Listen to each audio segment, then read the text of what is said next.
ॐ सोमनाथाय नमः। ॐ मल्लिकार्जुनाय नमः।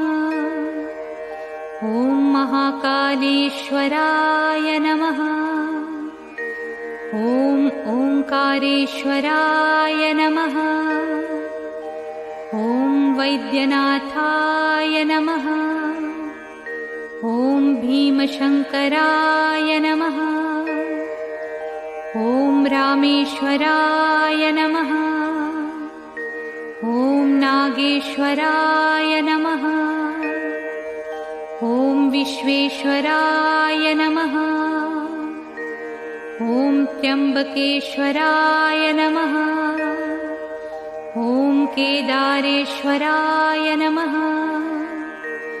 ॐ भुस्मेश्वराय नमः।